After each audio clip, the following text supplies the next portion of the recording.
If you want peace, prepare for war is a narrative that has been actively promoted by Belarusian state channels for a year now. The information campaign is connected with the possible participation of the Lukashenko's regime in the war against Ukraine. Belarusians are constantly deceived that if our opposition movement won in 2020, then we would already have Russian tanks driving across our land like they are now in Ukraine. Belarusians are being told that Lukashenko is the guarantor of peace. The bottom line is that no matter how much we want, propaganda that we hear and see every day remains in our minds somewhere. Even smart people can be affected by this kind of a propaganda worm. The Belarusian State Security Committee has already announced a possible attack on Belarus. According to their estimates, the threat allegedly comes from Lithuania, Latvia, Poland and Ukraine. We have been and are conducting training for the Russian military. Now, due to the current situation and threats, they are on a larger scale. Therefore, we conduct exercises on our territory. We are moving both the joint grouping and our armed forces wherever we consider them needed. Period. We cannot rule out that aggression may be launched against our country. At least we see such readiness on the part of our neighbors. We know who is pushing these very neighbors so that they create tension on our borders. Alexander Lukashenko, self-proclaimed President of Belarus, during a meeting with the military and power bloc.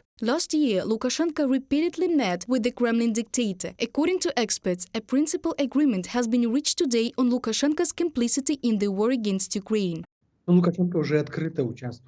Lukashenko already openly supports and participates in the war. He openly supports Putin, and whenever journalists ask him, he confirms that the Russian military is being treated in Belarus. Russian tanks are being repaired there, and he provides Russia with missiles. But which did not happen. It's at the entry of the Belarusian troops to the war. But this is rather not thanks to Lukashenko, but despite his actions.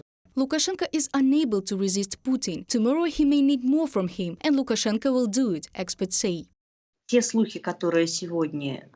rumors that are spreading today about the northern front from the territory of Belarus in Ukraine will be opened in February, early March are not just rumors, but real forecasts of serious military experts. And honestly, if Putin decides to open the front, it is unlikely that Lukashenko will be able to stop him. But the direct participation of the Belarusian army in the war against Ukraine will be suicide for the self-proclaimed president, experts are sure. After all, neither the military leadership nor ordinary citizens of Belarus want to fight against Ukraine.